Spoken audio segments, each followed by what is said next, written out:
அன்பு நண்பர்களே, சகா தோழர்களே, உங்கள் அனைவருக்கும் என்னுடைய அன்பான வணக்கம். என்னுடைய அனுபவங்கள உங்களோட பகிர்ந்துக்க ஆசைப்படுறேன். ஒரு வேளை வாய்ப்பு உள்ளவங்க முதல்ல கேட்டுங்க. ஒரு வேளை என்னுடைய பதிவுகள் நீக்கப்பட்டா கூட நீக்கப்படலாம். அத பத்தி எனக்கு கவலை கிடையாது.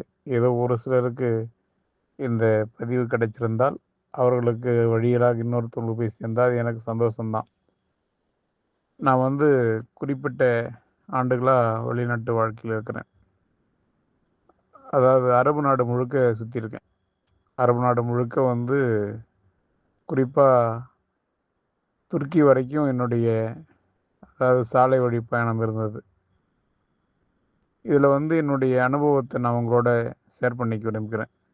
அரபு நாட்ல நம்ம குடுக்கக்கூடிய சம்பளம்ன்றது குறைஞ்சபட்சம்ன்றது 3000த்திலிருந்து அதிகபட்சம் 8000 வரைக்கும் வரும் சம்பளம். அதாவது அ 3/4 லட்சம் அதாவது 80,000த்துல இருந்து 2,00,000 வரைக்கும் சம்பளம் கிடைக்கும் ஒரு ஓட்டுநரா இருக்கவங்களுக்கு. அதேபோல இந்தியாவுல இருக்கக்கூடிய ஒரு ஓட்டுநருக்கு அதாவது 20,000த்துல இருந்து அதாவது பெரிய வண்டிக்கு 20,000 25,000 20,000 இருந்து 1,00,000 வரைக்கும் சம்பளம் கிடைக்க வாய்ப்பு இருக்கு. ஐரோப்பிய நாட்டுல அதாவது சம்பளம்னு 2,40,000 அதாவது என்னன்னா 1,40,000த்துல இருந்து அ ஒரு 3,00,000 வரைக்கும் சம்பளம் கிடைக்க வாய்ப்பு இருக்கு. இந்த 3 வகையான நாடுகள்ல இருக்கக்கூடிய ஒரு ஓட்டுநர் சந்திக்கக்கூடிய கிடைக்கக்கூடிய நன்மை, தீமைகள், பலன், எதிர்வினைன்றத நீங்க புரிஞ்சுக்கணும். என்னன்னா, இப்ப இந்தியாவுல விருப்பப்பட்ட இடத்துல வாகனத்த நிறுத்தி குளிக்கவோ, மலஜலம் போகவோ, உணவு சாப்பிடவோ நமக்கு வாய்ப்பு இருக்கு. முடிஞ்சா வேலை செய்யலாம், இல்லைன்னா முடியாதியான்ட்டு வீட்டுக்கு வந்துட்டு, குடும்பத்தில சுக துக்கம், நல்லது கெட்டதில நம்ம கலந்துக்குவோம். இது நம்மளுடைய ஊர்ல இருக்கக்கூடிய ஒரு சூழல். ஆனா நம்ம ஊருல இவ்வளோதான். அதனால அதனுடைய அதிக உச்சபட்ச சம்பளம்ன்றது ரூ. 1,00,000 வரைக்கும் வரும். அதாவது என்னன்னா 20,000த்திலிருந்து தொடங்கி ரூ. 1,00,000 வரைக்கும் அங்க சம்பளமா வரும். நம்ம ஊருடைய சூழல் அப்படி. நம்ம ஊர்ல எந்த ஒரு வெப்பதப்பங்களையும் நாம எதிர்கொள்ளக்கூடிய விஷயன்றது எளிமையானது தான். சில திருட்டு போக்கு இருந்தா கூட அது பெரிய அளவுக்கு நம்ம சொல்ல முடியாது. இங்க நம்ம ஐரோப்பிய நாட்டுல கதவ அடைச்சு பாதுகாப்பா தான் உறங்கியிருக்கணும். இல்லைன்னா நம்ம உள்ளாடை கூட உருவிட்டு போயிடுவாங்க. அந்த அளவுக்கு இந்த ஊர்லயும் திருடு இருக்கு. அந்த கணக்கு பார்க்கும்போது இந்தியா எவ்வளவோ பரவாயில்லன்னு தான் சொல்லலாம். ஏன்னா நம்மளுடைய இந்திய வாகனத்துல எதுவும் இந்த அளவுக்கு பாதுகாப்பா நாம உறங்குறது ஒண்ணும் கிடையாது. ஏதோ 1, 2 இருக்க தான் செய்யுது. ஆனா இருந்தாலும் அவ்வளோ மோசம்னு நம்ப இங்க பார்க்கும்போது அது பரவாயில்லன்னே தோணுது.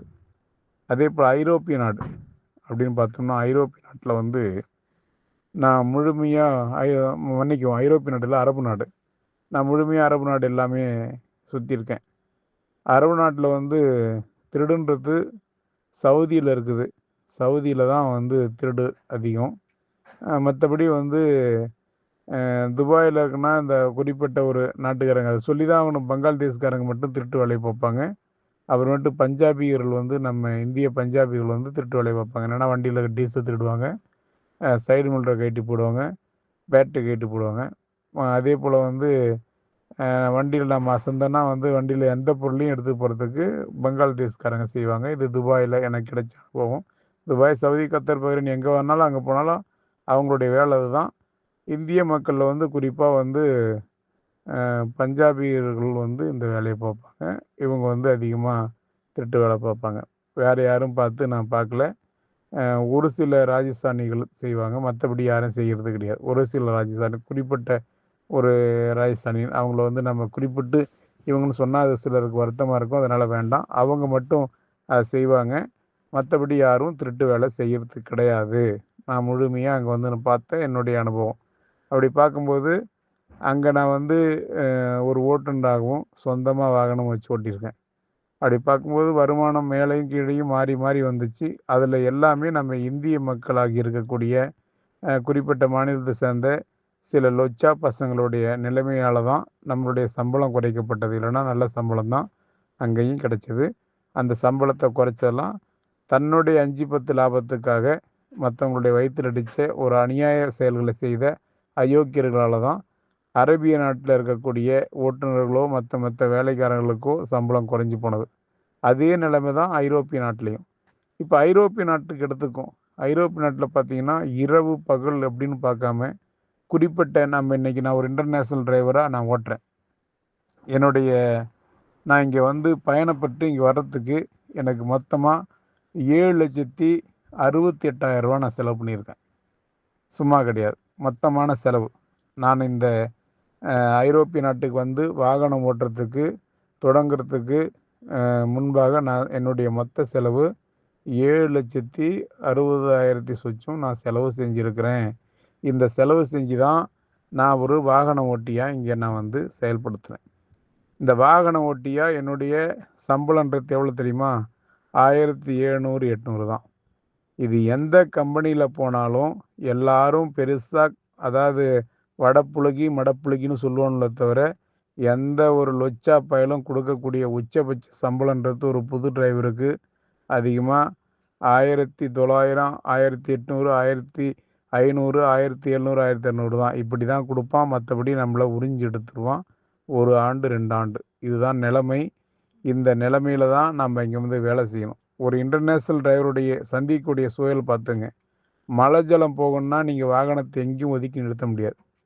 அதற்கான வாகனம் நிறுத்தக்கூடிய இடம் இருந்தால் மட்டும்தான் நீங்கள் போய் நிறுத்தி மழை ஜலம் கழிக்க முடியும். இல்லைன்னா அந்த மழை ஜலம் வந்து நீங்கள் தேக்கி வச்சு அடக்கி வச்சுக்கிட்டு தான் போய் ஆகணும். ஆனால் இதே போல் வாகனத்தில் தான் உறங்கி எல்லாருக்கும் தெரிஞ்சது, சிலர் தெரியாதவங்களுக்கு இது போய் சேட்டுன்னு சொல்கிறேன். ஒரு வாகனம் ஓட்டக்கூடிய சூழலில் எனக்கு 4.5 மணி நேரம் நான் டியூட்டி பார்க்கணுன்னா குறைஞ்சது அந்த 4:10, 4:20 அந்த அளவுக்கு நான் ஓட்டி தான் ஆகணும். அப்படி ஓட்டலைன்னா என்னை வழி நடத்தக்கூடிய கோஆர்டினேட்னு சொல்லக்கூடிய ஒருங்கிணைப்பாளர் என்னை கேள்வி கேட்பான்.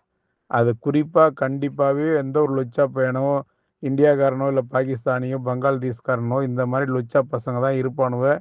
அதாவது ஐரோப்பியர்கள் வந்து கொஞ்சம் மனசாட்சியாக இருந்தால் கூட இவனை வந்து நம்மளை வந்து மிருகம் மாதிரி தான் வழிநடத்துவோம். இந்த மாதிரி ஒரு சூழலில் தான் நம்ம வேலை பார்க்குறோம். அப்போ வேலை பார்க்கும்போது குறிப்பிட்ட அளவுக்கு ஒரு நாளைக்கு 600லேருந்து 700 கிலோமீட்டர் நாம் வந்து ஒரு நாளைக்கு வாகனம் ஓட்டி தான் ஆகணுன்ற ஒரு கட்டாயம் இருப்போம். ஏன்னா அவன் டெலிவரி கொடுக்கக்கூடிய நேரம் கொடுக்குறானே, போய் வாகனத்தில் இருக்கக்கூடிய பொருட்களை இறக்கக்கூடிய நேரம் கொடுக்குறானே, அந்த நேரத்தை நாம் கணக்கு போட்டு பார்க்கும்போது இந்த அளவுக்கு வாகனத்தை ஓட்டி தான் ஆகணுன்ற கட்டாயம் நமக்கு ஏற்படும். இந்த கட்டாயமும் இந்த அழுத்தமும் நமக்கு கொடுக்கும்போது நிச்சயமாக நம்ம வாகனம் ஓட்டி தான் ஆகணும். அப்படி பார்க்கும்போது ஐரோப்பிய நாட்டில் இந்த அளவுக்கு ஓட்டுறோம்னா, இந்தியாவிலேயோ இல்லை அரபு நாட்டிலேயோ இந்த அளவுக்கு வாகனம் கண்டிப்பாக கட்டாயத்தின் பேரில் யாரும் ஓட்டுறது கிடையாது. கட்டாயத்தின் பேரில் யாருமே ஓட்ட மாட்டாங்க. அதாவது என்னென்னா அவங்களுடைய சுதந்திரத்துக்கு ஓட்டுவாங்க. இந்த அளவுக்கு இப்போ அரபு நாட்டில் நான்லாம் ஓட்டியிருக்கேன். அதே வேளையில் வந்து என்னுடைய சுதந்திரத்துக்கு நான் இன்றைக்கி டீ குடிக்கணுமா, நான் போய் டீ குடிப்பேன். அரபு நாட்டில் எங்கே வேணாலும் டீ கிடைக்கும். நான் ஏதாவது டிஃபன் சாப்பிட்ணுமா, எங்கே வேணாலும் நம்மளுடைய ஊர்களுடைய டிஃபன் கிடைக்கும். அந்த மாதிரி ஒரு சொல்கிறேன். இங்கே எதையுமே கிடைக்காது. நாம் தான் பொங்கி சாப்பிட்டாகணும். நாம் தான் வந்து எல்லாமே வந்து செஞ்சுக்கணும். அதாவது இதில் எல்லாமே நவதுவாரங்களை எல்லாம் அடக்கி நம்ம வேலை செஞ்சாதான் நமக்கு கிடைக்கக்கூடிய பணம் உச்சபட்சமான சம்பளன்றது. அதாவது சராசரியாக வந்து 1,500லேருந்து 2,000 வரைக்கும் தான் ஒரு புதுசாக வரக்கூடிய ஓட்டுநருக்கு கிடைக்கக்கூடிய சம்பளம். மற்றபடி வந்து சும்மா கதையும் எவனாவது விடுவான் 5-10 தனக்கு கிடைக்கும் அப்படின்றதுனால லொச்சாத்தனமாக விட்டு மற்றனுடைய வாழ்க்கை கெடுக்கக்கூடிய அற்ப பிராணிகள் செய்யக்கூடிய அந்த மாதிரி வேலையை நான் ஒருபோதும் செய்ய மாட்டேன். அதாவது ஏன்னா இந்த விஷயம் இதுதான் உண்மை. இப்போ வந்து ஒரு சில நிறுவனத்தில் அப்படி கிடைக்குது இப்படி கிடைக்குதுன்னு பொய்யான தகவல் இருந்தால் கூட இந்த ஐரோப்பிய நாடு முழுக்க அப்படின்னு சொல்லும்போது, ஐரோப்பிய நாடுன்றது நீங்கள் வந்து இந்த ஐரோப்பிய யூனியன் சொல்லக்கூடிய நாட்டில் வந்து ஜெர்மன், இட்டால், ஃப்ரான்ஸ் இந்த மாதிரி நாடுகளை வந்து போலண்டு, அதுக்கு அடுத்தபடியே போலண்டு, இந்த 4 நாட்டை தவிர்த்து நீங்கள் மற்ற நாட்டில் பெரிய சம்பளத்தெல்லாம் எதிர்பார்த்து வேலை செய்கிறேன்னு சொல்கிறதெல்லாம் அது சும்மா வந்து ஒரு வெட்டி கதை. சும்மா பேசுகிறதுக்கு நல்லாயிருக்கும். ஏதாவது வந்து பேசியிருப்போன்ட்டு பேசுவோன்னே தவிர அது உண்மையாக இருக்கவே இருக்காது. குறிப்பாக இதில் வந்து 4 நாட்டு விலக்கு இருக்குது. என்ன நாடுன்னா ஜெர்மன், பிரான்ஸ், இட்டலி, போலண்ட் இந்த 4 நாடும் ஒரு தனிப்பட்ட ஓரளவுக்கு ஒரு 2000க்கு மேலே தான் சம்பளம் கொடுக்க பார்ப்பான். ஒரு சில அங்கேயும் ஒரு சில அயோக்கியர்கள் உட்காந்துக்கிட்டு அந்த சம்பளத்தை போட்டு அதிலிருந்து குறைச்சி கிறைச்சி பண்ணுறது போலண்டில் மட்டும் நடக்கும். அதாவது ஜெர்மன்லேயோ அல்லது ஃப்ரான்ஸ்லேயோ இட்டாலியிலையோ இந்த குறைஞ்ச சம்பளத்தை கொடுக்க முடியாது. அந்த அரசாங்கம் பேங்க் வழியாக என்ன ஒரு மனுஷன் எடுக்கிறான்ற தலைக்கும் செக் பண்ணும். ஒரு ஓட்டுநருக்கு இவ்வளோ தான் சம்பளம் இருக்குன்றது அவன் நிர்ணயிச்சு வச்சுருக்கான். அந்த நிர்ணயம் பிரகாரம் இருக்கும். இங்கே வந்து ஐரோப்பிய யூனியன் சொல்லும்போது எல்லாமே அந்த மாதிரி கிடையாது. இதெல்லாம் சோவியத் யூனியனில் இருந்த சில பிச்சைக்கார நாடுகள் தான் இப்போ வந்து ஐரோப்பிய யூனியன் இருக்குது. இவன்லாம் வந்து பார்த்தீங்கன்னா இன்றைக்கும் வந்து பெரிய அறிவாளியோ ஒன்றும் கிடையாது. இன்றைக்கி வந்து அதாவது பிரிட்டிஷ் ராஜ்யத்தில் வரக்கூடிய நாடுகள்ன்றது அந்த நாடுகள் வர அவன் ஐரோப்பிய யூனியன்லேருந்தே விலகிட்டான்.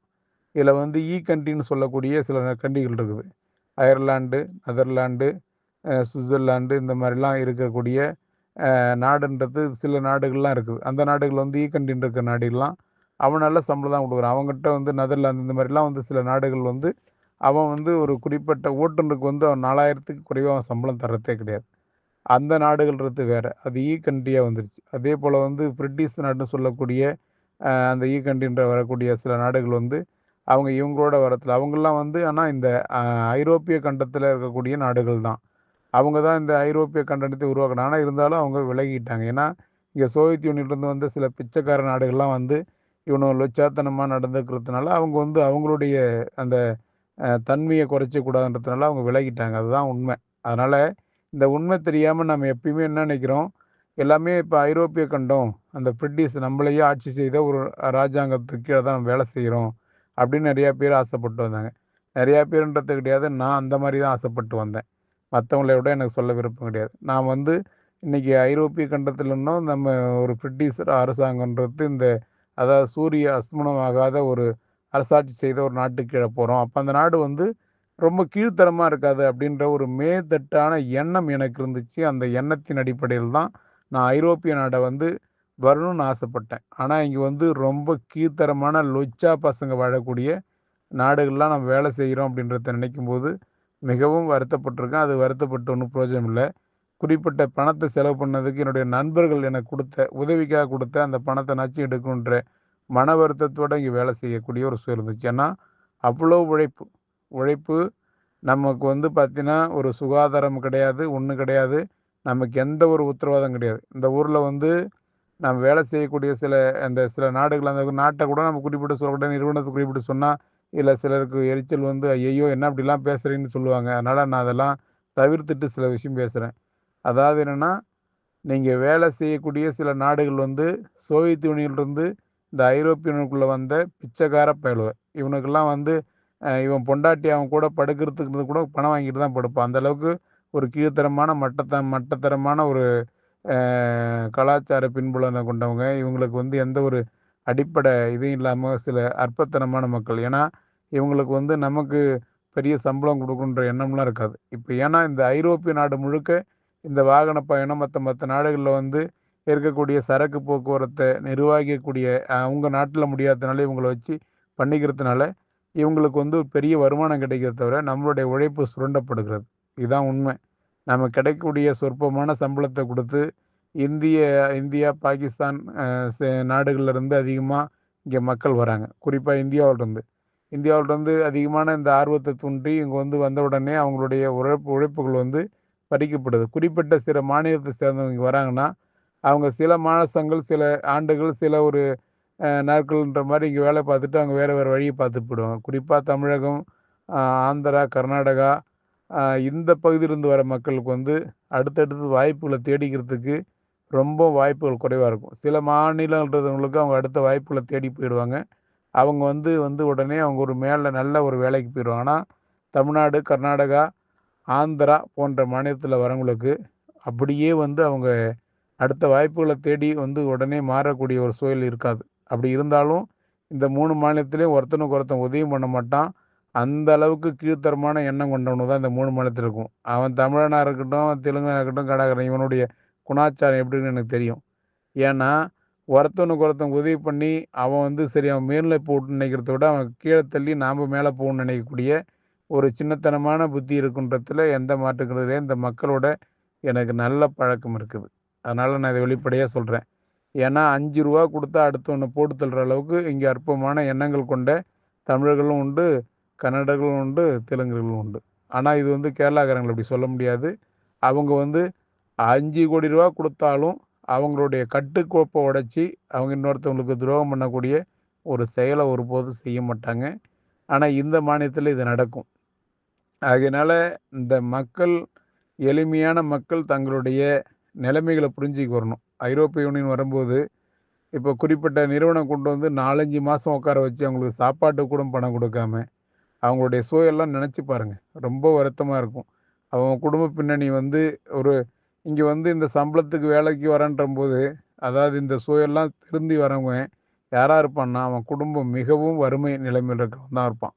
அடிப்படை வசதியில் இருப்பான். கடவுள் புண்ணியத்தில் எனக்கு வந்த வசதியும் இல்லாத எனக்கு நிலபலம் இருக்குது. எங்கள் வீட்டுக்காரம்மா நல்லா சம்பளத்தில் இருக்காங்க. நானும் ஒரு நல்ல செல்வாக்கோடு வாழ்ந்தவன் தான். எனக்கு எந்த ஒரு பிரச்சனையும் கிடையாது. ஆனாலும் எனக்கு ஒரு பேராசை என்னென்னா, நான் வந்து அதாவது பிரிட்டிஷ் ராஜாங்கத்தினுடைய சூரியன் அஸ்தமனமாகாத ஒரு நாட்டில் போய் நான் வேலை செய்ய போகிறேன் அப்படின்னு நினச்சேன். ஆனால் இங்கே வந்தவங்க தான் தெரிஞ்சுது, லொச்சா பசங்களோட வேலை செய்கிறேன்டா அப்படின்ட்டு. அதாவது ரொம்ப மன வருத்தப்பட்டிருக்கேன். ரொம்ப மன வருத்தப்பட்டிருக்கேன். இவனுக்கு கொடுக்குற சம்பளத்தை விட அதிகமான உழைப்பு நமக்கு. இப்போ ஒரு ஐரோப்பிய நாட்டில் நமக்கு சம்பளம் கொடுக்குறான்னா, அந்த அதாவது அந்த சம்பளத்தை நீங்கள் கணக்கு போடணும். எனக்கு கொடுக்குற சம்பளத்தில் ரூமு கிடையாது, எனக்கு எந்த இன்சூரன்ஸும் கிடையாது, வேறு எதுவுமே கிடையாது. அவன் சம்பளம்னு ஒரு பணத்தை கொடுக்குறான். இங்கே வந்து அதாவது இன்சூரன்ஸ் இருக்குது, வெட்டைக்காரன் இருக்குதுன்னு கதை சொல்கிறதுலாம் ஒரு வெட்டைக்காயும் கிடையாது. எந்த இன்சூரன்ஸும் உனக்கு கிடையாது. நீ எங்கே போயும் வந்து இந்த தாஜ் கார்டு, பூஜி கார்டு வச்சுட்டு நீ எங்கேயும் போயிட்டு மருத்துவம் பார்க்க முடியாது. அதுக்கு வாய்ப்பே கிடையாது. உனக்கு எந்த இன்சூரன்ஸும் கிடையாது முதல்ல. உனக்கு இருப்பிடம் கிடையாது. வேலை செஞ்சீங்கன்னா காசுன்றதோட முடிஞ்சு போச்சு. ஒரு நாள் உனக்கு உடல்நிலை சரியில்லைன்னு நீ விடுப்பெடுத்தால் அன்னைக்கு உன்னுடைய சம்பளம் கட்டாக்கப்படும். அதோட மீறியும் ஏதோ ஒரு வகையில் நீ வேலை செஞ்ச நாள்லேயே உன்னை வந்து அதையும் இதையும் கணக்காட்டி உன்னை சம்பளத்தை கட் பண்ண படிப்போம், உன்னை கழித்தல் இருக்கும். மற்றபடி 1008 காரணம் சொல்லி அதையும் சொல்லி உன்னுடைய சம்பளங்கள் பிடித்தங்கள் செய்வான். இதுதான் இங்கே நடக்கும். ஆனால் இது வந்து ஐரோப்பிய நாட்டில் தான் நடக்குதே தவிர இது அரபு நாட்டில் நடக்காது. அரபு நாட்டில் அதாவது மினிமம் சம்பளன்றது 3000லேருந்து 6800 வரைக்கும் சம்பளம், அதாவது ஃபிக்ஸாகவே கிடைக்கும். 6800ன்றது கிட்டத்தட்ட 2 லட்ச ரூபாய்க்கு கிட்ட வந்துடும். அதாவது இந்த 3000ன்றது கிட்டத்தட்ட அதாவது ஒரு 80,000 வரைக்கும் வரும்.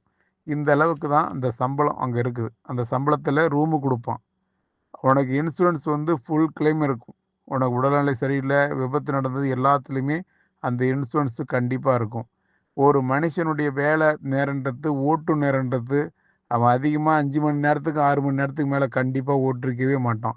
என்றைக்கோ ஒரு நாள் 8 மணி நேரம் ஓட்டிருப்பான். 8 மணி நேரத்துக்கு மேலே எவனும் ஓட்டிருக்க மாட்டான். இதுதான் உண்மையான நிலைமை. அப்படி இருக்கும்போது அங்கே கிலோமீட்டர்ன்றது எடுத்துட்டிங்கன்னா, ஒருத்தன் ஓட்டக்கூடிய கிலோமீட்டர்ன்றது அதாவது 400 தான் அதிகபட்சம். 400 கிலோமீட்டர், 350 கிலோமீட்டர், 100 கிலோமீட்டர் இந்த அளவுக்கு தான் அவனுடைய ஓட்டம் இருக்கும். மினிமம்ன்றது 50ல் இருந்து அதாவது ஒரு 400ன்றது மேக்ஸிமம் இருக்கும். அவ்வளோதான் கிலோமீட்டர் ஓட்டுவான். அதுக்கு மேலெலாம் கண்டிப்பாக எவனும் ஓட்டிருக்க மாட்டான்.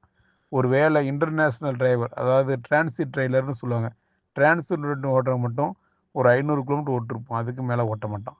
500 கிலோமீட்டருக்கு மேலே அவனும் ஓட்டுறது கிடையாது. ஒரு வேளை அவன் அதிகமாக ஓட்டக்கூடிய ஒரே ஒரு சொன்னால், இப்போ துபாயிலேருந்து ஜித்தா போகிறான்னா, ரியாத்துலேருந்து அவன் வந்து ஜித்தா போகும்போது அந்த சாலையில் மட்டும் அவன் ஒரு 800 கிலோமீட்டர் ஒரு நாள் ஓட்டிருப்பான். அதுக்கு என்ன காரணம், ஒரே சாலை, அது பெரிய சாலை, ரொம்பவும் 120 கிலோமீட்டர் ஸ்பீடில் போவான். அதில் மட்டுமே அவன் வந்து அதிகமாக ஓட்டியிருப்பான். தைப் வரைக்கும் ஓட்டிருப்பான். அந்த அளவுக்கு பெருசாக ஓட்டுறது அதை மற்றபடி எந்த இடத்தையும் ஒரு டிரைவர் வந்து 500 கிலோமீட்டருக்கு மேலே கண்டிப்பாக ஒரு நாளுக்கு ஓட்டவே மாட்டான். இதுதான் ஒரு சூழல். இப்போ வந்து குறிப்பாக வந்து துபாயிலிருந்து கத்தர் போகிறான்னா, அதனுடைய மொத்த கிலோமீட்டரே வந்து எவ்வளோ தெரியுமா? 800 தான். இதுக்கு 2 நாள் 3 நாள் உழத்தி தான் போவோம். இதுதான் நடக்கும். பார்டரில் ஒரு நாள் ஆகிடும், அது வேறு விஷயம். ஆனால் இருந்தாலும் 3 நாள், 4 நாள், 1 வாரம் கூட ஆகும். போயிட்டு வரத்துக்கு கிட்டத்தட்ட 10 நாள் கூட வரும். இந்த அளவுக்கு தான் அவன் கணக்கு போட்டு அவன் வண்டி ஓட்டுவான். அப்போ அவனுடைய கிலோமீட்டருக்கு 200 கிலோமீட்டர், 300 கிலோமீட்டர் அந்த அளவுக்கு தான் ஓட்டியிருப்பான். அதே போல் தூங்கக்கூடிய இடத்துல அவனுக்கு பாத்ரூமோ தண்ணியோ எந்த பிரச்சனையும் இருக்காது. இந்த ஊரில் கிட்டத்தட்ட 60% பெட்ரோல் பம்பில் தண்ணி கிடைக்காது. நீங்கள் வந்து தண்ணியே கிடைக்காது. அதாவது 60% பெட்ரோல் பம்பில் தண்ணி கூட கிடைக்காது. நீங்கள் ஹங்கேரியில் எல்லா இடத்துலையும் கிடைக்கும். செக்கில் சுத்தமாக கிடைக்காது. அதே போல் ஸ்லோவாக்கியாவில் சில நாட்டில் வந்து தண்ணி வழியில் வச்சிருக்கவே மாட்டான். நீங்கள் எங்கே போய் அலைஞ்சாலும் உள்ள ஒரு கேனில் தண்ணி பிடிக்க முடியாது. இதான் ஒரு சூழ்நிலை. இது வந்து ஜெர்மன்லேயும் உண்டு. ஆனால் தண்ணி வந்து தாராளமாக எங்கே வேணாலும் பிடிச்சிக்கலான்னு சொல்லக்கூடிய ஒரு நாடுன்றது ஃப்ரான்ஸும் இட்டலியிலையும் தண்ணி வந்து எங்கேயும் இல்லைன்னு இருக்காது. எல்லா இடத்தையும் எந்த பம்பில் போனாலும் தண்ணி இருக்கும். இதை விட்டுட்டு மற்ற இடத்தெல்லாம் நீங்கள் போனீங்கன்னா கண்டிப்பாக உங்களுக்கு அதாவது 60க்கு 70% வந்து தண்ணியே இருக்காது. செக்லலாம் நீங்கள் அதிகமான பம்பில் தண்ணியே இருக்காது. இதுதான் சூழல். சில நாடுகள்லாம் வந்து தண்ணியே இருக்காது. நீங்கள் காசு கொடுத்து வாங்கணும். ஒரு கேன் வாங்கினா கூட 2 யூரோ கொடுத்து ஒரு கேன், அதாவது ஒரு 10 லிட்டரோ 20 லிட்டரோ தண்ணி வாங்கினா 2 யூரோ கேட்போம். இந்த அளவுக்கு தான் இருக்குது. இந்த நிலைமையில் கஷ்டப்பட்டு தான் இங்கே வேலை செய்யணுன்றத தெரிஞ்சுக்கிட்டு மக்கள் வரணும். அது தெரியாமல் பார்த்தீங்கன்னா வந்து சிலர் வந்து எவனாவது ஒருத்தன் என்ன பண்ணுவான்னா, தனக்கு ரூ. 1 கிடைக்குன்றதுனால ஒருத்தன் வாழ்க்கையே ஒரு குடும்பத்தையே அழிச்சிட்டு போயிடுறானுவ. அந்த மாதிரி அற்பமான பயலுவ இருக்கானுவ தான். அந்த பாவத்தெல்லாம் செய்யாதீங்க தயவு செஞ்சு. ஏன்னா முடிஞ்ச அளவுக்கு இதான் விஷயம், இதை தெரிஞ்சுக்கிட்டு வாங்க. இது அப்படின்றத சொல்லுங்கள். ஏன்னா இங்கே வந்துட்டு அவன் வாழ்க்கையை வந்து இழந்து மன நொந்து போயிடக்கூடாது. ஏன்னா இப்போ வெப்ப காலம் பரவாயில்ல. ஆனால் குளிர்காலத்துலேயும் இந்த மாதிரி கொடுமைகள்லாம் கூடாது. இப்போ எனக்கு நான் ஃப்ரான்ஸில் வந்து லோடு இறக்கணும். எனக்கு 25ஆம் தேதி போட்டிருக்கான். அதாவது 1380 கிலோமீட்ரு. 2 நாளில் எப்படா ஓட்ட முடியும்னு அவன் கணக்கு போடலை. ஆனால் ஓட்டலாம் எனக்கு வந்து அழுத்தம் கொடுப்பான், ஏன்னா போய் இறக்கலன்ட்டு. ஆனால் அவன் நல்ல குடும்பத்துலேயும் நல்ல ஒரு மனுஷனாக இருந்தால் அவன் யோசிப்பான். அவன் ஒரு காட்டு மிராண்டியாக இருப்பான். அவனுக்கு ஏன்னா இப்படியே போ. அப்போ எடுக்கக்கூடிய இந்த சாலையில் இருக்கக்கூடிய சாலை வாகன நெரிசல் இருக்கும். மற்றபடி பல பிரச்சனை இருக்கும். சில இடத்துல வந்து வாகனம் போகாது. இன்னும் இவங்க கொடுக்கக்கூடிய வழித்தடன்றது குறுகிய கிராமங்கள் போக்குவரத்து, குறுகிய சாலைகள் இந்த மாதிரிலாம் இருக்கும். இங்கே வந்து மெயின் சாலை எக்ஸ்பிரஸ் வே அப்படின்னு சொல்லக்கூடிய மெயின் சாலையே வந்து பார்த்தீங்கன்னா குறுகிய அளவு தான் இருக்கும். நீங்கள் துபாயில் பார்த்தீங்கன்னா 10 ட்ராக் இருக்கும். 10 ட்ராக்லாம் இருக்கக்கூடிய சாலை இருக்கும். நீங்கள் சவுதிலேயும் அந்தமாரி இருக்கும். பெரிய அளவுக்கு வண்டி வந்து போக முடியும். இங்கே வந்து போகவே முடியாது. வண்டி இந்த அளவுக்கும் நீங்கள் கடினமாக கடுசாக ஓட்டி தான் ஆகணுன்ற ஒரு கட்டாயம் இந்த இடத்துக்கிட்ட நிர்பந்தம் இருக்கும். அதில் அழுத்தம் கொடுப்பான். இந்த அளவுக்கு தான் நீங்கள் வந்து இங்கே வேலை செய்யணும். இந்த வேலை உழைப்புக்கு கிடைக்கக்கூடிய ஊதியன்றது வேலையும் எல்லாம் கணக்கு போடும்போது பெரிய ஊதியம் கிடையாது. அதே நேரத்தில் இதையெல்லாம் சமாளிக்கக்கூடிய மன வலிமை உள்ளவங்களுக்கும் வரணும். வந்தாலும் இங்கே இருக்கக்கூடிய சூழல் வந்து உங்களுக்கு அதிகபட்சமான சம்பளன்றது, அதாவது 2000 யூரோன்றது அதிகபட்சமான சம்பளமாக கிடைக்கும். இது 2 வருஷம் அல்லது 1 வருஷத்துக்கு தான் நீடிக்கும். இதுக்கு மேலே தங்களுடைய யூகம் இருந்து நீங்கள் ஒரு வேலையை பார்க்குறீங்கன்னா ஒரு 2500 வரைக்கும் சம்பளம் கிடைக்கும். இன்னைக்கு கூட அந்த நாட்டுக்கு போனால் அள்ளி கொடுத்துருவாங்க, இந்த நாட்டுக்கு கூட எங்கே போனாலும் அதிகபட்சமான சம்பளம் 2500 ஆகவும், குறைஞ்சபட்ச சம்பளம் அதாவது 1200 ஆகவும், அதாவது யூரோவில் நீங்கள் வந்து கணக்கு போட்டு வரணும். இதை வச்சு தான் நீங்கள் வந்து நடத்தணும். இதை வச்சு வாகனமும் ஓட்டி ஆகணும். உங்களுடைய சேஃப்டியை பார்த்துக்கணும். இங்கே இருக்கக்கூடிய சில நாடுகளில் வந்து போலீஸ் அதிகாரிகளே ரொம்ப லுச்சாத்தனமாக இருந்துக்கணும். அவங்களுக்குலாம் வந்து ஒரு கமிஷன். சில இடத்துல அவனுங்களே கேமரா வச்சுட்டு உட்காந்துருக்கணும். அதுக்கெலாம் அவனுக்கு கமிஷன் கிடைக்கும் போல் இருக்கு. அதாவது நான் வந்து ஒரு செக்கில் குறிப்பாக போயிட்டுருக்கும்போது நானும் ஒரு பஞ்சாபியும் இன்னொரு வந்து ரொமானியும் நிறுத்தியிருந்தோம். நான் ரொமானியை விட்டுட்டு எங்களுக்கும் இந்தியாக்கார 2 பேர்த்துக்கும் பெனால்ட்டி கொடுக்குறான். எங்கள் கண்ணுக்கு முடியாமல் விட்டுட்டான். அந்த அளவுக்குலாம் இங்கே இருக்குது. ஏன்னா அவனுங்களுக்கு அப்படி தான் சூழ்நிலை. இப்போ அவன்லாம் சோவியத் யூனியன்லேருந்து வந்தவனும். அவனுலாம் வந்து ஐரோப்பியன் நம்ம நினச்சிட்டு இருக்கோம். அவனுக்கெல்லாம் வந்து கீழ்த்தரமான புத்தி தான் இருக்குது. அவனெல்லாம் எப்படி அவன் வந்து அப்படியான ஒரு சிந்தனை உள்ளவன். அதாவது மற்ற நாடுகளில் கிடையாது. இப்போ எனக்கு ஒரு முறை வந்து ஜெர்மனியில் வந்து எனக்கு ஒரு முறை நான் ஓவர்டேக் பண்ணுன்றது எனக்கு ஒரு 100 யூரோ எனக்கு பெனால்ட்டி கொடுத்தாங்க. உண்மையாலுமே எனக்கு வருத்தம் வந்தது கிடையாது. ஏன்னா அது நான் செஞ்ச குற்றம் தான். அந்த இடத்துக்கிட்ட ஓவர்டேக் பண்ணக்கூடாது. அதனால் கொடுத்தாங்க. ஆனால் அந்த இடத்துல சொன்னேன், இது ஒரு பெரிய குற்றம் கிடையாது. ஆனால் அந்த இடத்துக்கிட்ட பண்ணக்கூடாது. இது ஒரு டிராஃபிக் ரூல் விதிமீறல்ன்றதுனால நாங்கள் ஒரு பெனால்ட்டி கொடுக்க வேண்டிய கட்டாயம் இருக்குது அப்படின்னு சொல்லி தான் கொடுத்தோம். அதை நிர்பந்தப்படுத்தலை. ஆனால் அதே வேளையில் செக்லாம் வந்து சும்மா அவசியம் எங்கே பிடிச்சாலும் எதை பண்ணாலும் ஒரு சும்மா இதுக்குன்னா ஒன்றுக்குன்னா ஒரு பெனால்ட்டி கொடுக்கணும்னு நினைப்பான் சில நாடுகள்லாம்.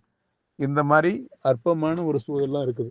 இந்த சூழல் தான் நீங்கள் கடந்து தான் இங்கே 10 ரூபா மிச்சப்படணும். இதே மாதிரி குளிர் நாளில் ஸ்னோ பண்ணும்போது, ஸ்னோவாக இருக்கும்போது, ஸ்னோ வந்து பெய்யும்போது வந்து வண்டி வந்து அதாவது வழுக்கல் வந்து சறுக்கும். ஸ்லிப் ஆகும். அதாவது ஸ்லிப் ஆகும்னு சொல்லுவோம். உங்களுக்கு சிலருக்கு சர்க்கிள்னு சொன்னால் தெரியா இருக்கலாம். ஸ்லிப் ஆகும். இந்த சூழல்லயே நீங்க வந்து இந்த டெலிவரி டைம்லாம் குறுகிய அளவு தான் குடுப்பான். ரொம்ப அழுத்தம் தான் குடுப்பான். இதெல்லாம் நீங்க பார்த்து தான் விடணும். ஒரு சில இதில எடுத்து பார்த்தீங்கன்னா, ரொம்ப குறுகிய சாலை இருக்கும். குறுகிய சாலை இருக்கும். இப்ப நான் ஓட்டக்கூடிய நிறுவனம் குடுக்கக்கூடிய சாலைன்றது, அதாவது 100க்கு 70% சாலைன்றது குறுகிய சாலை தான் இருக்கும். அதிகமா வந்து பார்த்தீங்கன்னா, பிரான்ஸ் போன்ற நாடுகள். ஜெர்மன்லயே எனக்கு வந்து பார்க்கணும்னா, காட்டு வழி, கிராம வழிலாம் குடுப்பான்.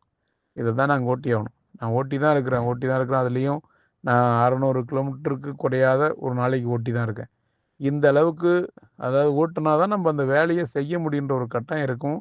அதனால தயவு செஞ்சு யாராவது ஏஜென்ட்டுக்கோ ரூ. 10 கிடைக்குன்றதுனாலோ இந்த பாவங்கள சம்பாரிக்காதீங்க. உண்மைகள சொல்லுங்க. மக்கள் புரிஞ்சுகிட்டு வரட்டும். புரிஞ்சுட்டு வந்தான்னா அவனுக்கு சரி நாம இந்த கஷ்டம் தெரிஞ்சு தான் வந்தோம். அப்படின்னு நினைக்கும்போது, இப்ப எனக்கெல்லாம் வந்து இங்க வேலை கஷ்டம் தான் படணுன்றது எனக்கு தெரியும். இந்த உள்ள கிளைமேட் அதாவது கிளைமேட் இருக்கக்கூடிய வெப்பங்கள் இப்படிதான் இருக்கும்னு தெரியும். ஆனா இந்த அளவுக்கு நம்மளுடைய உழைப்ப சுரண்டுவான்னு எனக்கு தெரியாது. நம்மளுடைய உழைப்புன்றது உண்மையாலுமே நம்ம வேலை செய்யக்கூடிய உழைப்புக்கு 2,500 2000 அதாவது 3000 வரைக்கும் சம்பளம் குடுக்கணும். இத வந்து இடையில இருக்கக்கூடிய ஒவ்வொரு நிறுவனமும் என்னன்னா, அந்த அந்த அந்த நிர்வாகத்த நிர்வகிக்கக்கூடியவன் ஒரு மாசத்துல வருமானம் குடுத்துக்க, ஒரு வழி செலவு இவ்வளோ. நீ எத வேணாலும் குறைச்சிக்க, எவன வேணா சாகடிச்சுக்க, எவன வேணா கொன்னுக்கு. ஆனா எனக்கு இவ்வளோ கிடைக்குன்றதுனால நிர்வாகத்த பண்ணிட்டு, அந்த நிர்வாகத்துல இருக்கக்கூடியவனுக்கு குடுக்கக்கூடிய சேட்ட தான் இந்த வேலையெல்லாம். இவ்வளவு துன்பங்களையும் கடந்து தான் ஒரு டிரைவரா இங்க வந்து சர்வே பண்ண முடியும். இத புரிஞ்சுகிட்டு ஒவ்வொருத்தவங்களும் இந்த ஊருக்கு வர்றத பாருங்க. அதேபோல வந்துட்டு இருக்கக்கூடிய சூழல்ல வந்து இங்க இருக்கவங்க எவனும் அதிகமா உதவி பண்ண மாட்டேங்கிறான். உதவிலாம் எனக்கெல்லாம் ஒரு பயலும் உதவிலாம் பண்ண உபத்திரம் பண்ணவன் நெறையா இருக்கான். அவனெல்லாம் பட்டியலிட்டு சொல்லிட்டு இருந்தா நமக்கு 2 நாள் போகும். அவன் கிடக்குறான் லொச்சா பசங்கன்னு நம்ம அதெல்லாம் கடந்து வந்துருவோம். அத சமாளிக்கக்கூடிய எனக்கும் திறமை இருந்துச்சு. ஆனா நான் யாருக்கும் உபத்திரம் பண்ண மாட்டேன். முடிஞ்சால் உதவி பண்ணுவேன். இல்லன்னா ஒதுங்கியிருப்பேன். ஆனா நான் மத்தவங்கள்ட்டயும் அதை எதிர்பார்க்குறேன். நீங்க முடிஞ்சா உதவி பண்ணுங்கலாம். உபத்திரம் பண்ணாதீங்க தயவு செஞ்சு. ஏன்னா உபத்திரம் பண்ணி ஒருத்தர ஏமாத்தி, ஒருத்தன ஆசைய தூண்டி, அபகரிச்சு வாழ்ந்துராதீங்க. உங்க பொண்டாட்டி புள்ளலாம் ஒழுங்கா இருக்காது. எல்லாம் அழிஞ்சு போயிடும். ஏன்னா பாவத்த கொட்டிக்காதீங்க. உண்மையாலுமே முடிஞ்சா நல்லது பண்ணுங்க. இல்லன்னா விட்டுடுங்க. ஏன்னா இது வந்து ரொம்ப ரொம்ப தப்பு. நெறைய பேருடைய நான் இங்க ஒரு சில கம்பெனில நான் ஒரு இடத்துக்கு போன கெஸ்ட் கமிட்டில பார்க்குறேன். அப்படியே அழுது கண்ணீர் விட்டு புலம்புறவங்க. ஏன்னா, அவங்களுக்கு வந்து அவங்கலாம் ரொம்ப ஏதோ எதிர்பார்ப்போட வந்துட்டு 4, 5 மாசம் வேலை இல்லாம, கஷ்டப்பட்டுக்கிட்டு, சாப்பாட்டுக்கு இல்லாம, எவ்வளோ துன்பங்கள் இருக்கு தெரியுமா? அந்த துன்பங்கள்லாம் புரிஞ்சிக்காம, ஏதோ வந்து சொல்லக்கூடாது. இந்த பாவத்தெல்லாம் சம்பாரிக்காதீங்க. ஏன்னா, இன்னைக்கு இன்னைக்கு நல்லா இருந்தாலும் நாளைக்கு உங்கள அழிச்சிரும். பாவங்கள சந்திராதீங்க. முடிஞ்சா வந்து யாருக்கும் உதவியோ, இல்ல உண்மையோ சொல்லி, இத இதையும் அவங்க வந்து சரி ஓகே சரிதான்ட்டு வரவங்க, அவங்க பார்த்துட்டு போட்டும். ஏன்னா, இங்க வந்து இன்ப துன்பங்கள் எல்லாம் இங்க வந்து இப்ப உண்மையா துபாயில ஒருத்தவங்க இப்போ இப்போ ஊர்ல ஒருத்தவங்க மரணப்பட்டாங்கன்னா, துபாயில அன்னைக்கு கிளம்பி அன்னைக்கே போயிட்டு நீ மரணத்த சந்திச்சோ, திருமணத்த சந்திச்சோ ஆனா, இங்க ஐரோப்பா நாட்ல அது கூட கிடையாது. நீ எந்த ஒரு நிகழ்ச்சியும் சாவு, வாழ்வு அப்படின்ற எந்த ஒரு விஷயத்துக்கு நீ போய் போய் தொடர்ந்து நீ பார்த்துட்டு வர முடியாது. அந்த அட்டன் டைம்ல நீ போயிட்டும் வர முடியாது. அதற்கான வாய்ப்பும் இல்ல. அப்ப நீ வந்து உன்ன ஒரு அர்ப்பணிப்பு உணர்வோட நீ வேலை செய்யும்போது, அதுக்குண்டான ஊதியமும் குடுக்காம உன்ன ஏமாத்துறாங்க அப்படின்ற ஒரு சூழல் நீ புரிஞ்சுக்கணும். புரிஞ்சுக்கிட்டு தான் நீ வரணுன்றத மக்கள்ட்ட சொல்லுங்க. தப்பா சொல்லி யாரும் இங்க வந்துட்டணும் வந்துரணும்னு நினைக்காதீங்க. அப்படி வந்து உன் வாழ்க்கையில வந்து அதாவது ஓராண்டு, 2 ஆண்டு அவன் ரொம்ப துன்பப்பட்டு, அப்புறமேட்டு அவனுடைய சுதாரிப்பு இருந்தால் அடுத்த வாய்ப்புகள் தேடி போய் அவன் வந்து வளமா இருந்தா தான். இல்லன்னா அப்படியே வாழ்க்கை நொந்து போயிடும். ஏமாத்தப்பட்டு சுரண்டப்பட்டுட்டே இருப்பான்றது தான் இங்க உண்மை. தனக்குன்னு ஒரு சுய அறிவு இருந்து, தன் மேல மேல ஏதாவது பண்ணிக்க முடியும்னா மட்டும் தான், அவன் வாழ்க்கையில மேலேற முடியுமே தவிர, இல்லன்னா சுரண்டப்படுற இடத்திலே இருந்தா அவன் சுரண்டப்பட்டுக்கிட்டே இருப்பான். இதான் உண்மை. இப்ப நான் இத தைரியமா பேசுறேன்னா, என்ன ஒண்ணும் எவனும் புடுங்க முடியாது. போடா மயிருன்ட்டு போயிட்டே இருப்பேன் நான். அப்படி இருந்தாலும், கடவுள் புண்ணியத்துல நமக்கு வந்து நிலபலம் இருக்கு, எல்லாமே இருக்கு அப்படின்றது ஒரு தைரியம் எனக்கு இருக்கு. இப்ப கூட என்னுடைய நண்பர்கள் எனக்கு எந்த ஒரு ஏதோ வட்டிக்கோ குடுக்கல. அதாவது ஒரு உதவி மாரி குடுத்தாங்க, அவங்களுக்கு திருப்பி குடுத்துறணும். எல்லாருக்கும் எனக்கு குடுத்த அந்த நபர்களுக்கு கரெக்ட்டா அவங்களுடைய பணங்கள திருப்பி குடுத்துறணும். ஏன்னா, எங்க வீட்டுக்காரம்மா எனக்கு பணம் குடுக்க மாட்டேன்னு சொன்னாங்க. "நீ வெளிநாட்டுக்குலாம் போ தேவயில்லன்னாங்க." இத மீறி என்னுடைய நண்பர்கள் செய்த உதவியில வந்தேன். அவங்களுடைய பணத்தெல்லாம் முழுசா குடுக்கணும். நல்ல வாய்ப்பு இருந்தா அந்த ஊர்ல வாய்வும், இல்லன்னா போடா மயிருன்ட்டு போயிட்டே இருப்பேன் நானு. ஆனா, அதே வேளையில எல்லாரும் அப்படி பண்ண முடியாது. ஒவ்வொருத்தவங்களும் அ நான் ஒரு கிராமத்தில இருந்து அடிப்படை வாழ்க்கைய உணர்ந்தவன்றதுனால இந்த உண்மைய சொல்றேன். புரிஞ்சுகிட்டு வாங்க. அதேபோல முடிஞ்சா ஒவ்வொருத்தரும் உதவி பண்ணுங்க. ஏதோ வாய்ப்பு இருக்குது நாம் வந்து வாரி கொட்டிக்கணுன்ட்டு பொய்யை சொல்லி புரட்ட சொல்லி எவன் வாழ்க்கையும் கெடுத்துடாதீங்க. எவன் வயித்தையும் அடிச்சிடாதீங்க. தயவு செஞ்சு நான் உங்கள்கிட்ட அதை கேட்டிருக்கேன். இந்த பதிவு கூட இதெல்லாம் பதிவு பண்ணுறேன்ட்டு எவனா கட் பண்ணலாம். அதை பற்றி நான் கவலைப்படலை. ஏதோ 2 பேர்த்துக்கு கேட்டிங்களா, இன்னும் 4 பேர்த்துக்கு சொல்லி அனுப்பிட்டு போங்க. நாளைக்கு இந்த பதிவு குரூப்லேயும் இருக்கலாம், இல்லாதையும் போகலாம். அதை பற்றி பிரச்சனை கிடையாது. ஆனால் உண்மையை சொல்லக்கூடிய கடமையும் ஒரு தன்மான உணர்வும் எனக்கு இருக்குது. அதுக்காக நான் இதை பதிவு பண்ணுறேன். நீங்கள் புரிஞ்சுங்க. நன்றி.